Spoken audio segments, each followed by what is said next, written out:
विद्यार्थ्यांनी भविष्यातील रोजगाराच्या संधीचा अचूक वेध घेऊन शिक्षण घ्यावे, चित्राताई पाटील यांचे आवाहन। सत्कार व सन्मानाने प्रेरणा मिळते व प्रेरणेतून राष्ट्र घडते, या उदात्त हेतूने देशाची आदर्श व गुणवंत पिढी घडवण्यासाठी भारतीय जनता पार्टी आणि भारतीय जनता युवा मोर्चा यांच्या वतीने मेझारी येथे अलिबाग तालुक्यातील इयत्ता 10वी 12वी व शिष्यवृत्ती विद्यार्थ्यांचा गुणगौरव सोहळा उत्साही वातावरणात आज पार पडला।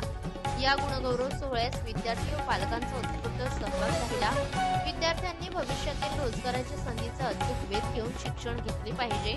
रायगड जिल्हा तिसऱ्या मुंबईच्या दिशेने झुकावत आहे। नवी मुंबई विमानतळाच्या निर्माणानंतर रोजगार व नोकरीचे मोठे दालन खुले होणार आहे। शिवाय नवनवीन उद्योग व प्रकल्प रायगड जिल्ह्यात विस्तारत असताना विद्यार्थ्यांनी मन लावून एकाग्रतेने अचूक शिक्षण व डिग्री घेण्याकडे लक्ष केंद्रित करावे, असा मौलिक सल्ला भाजप महिला मोर्चाच्या दक्षिण रायगड जिल्हाध्यक्ष चित्राताई पाटील यांनी दिला आहे।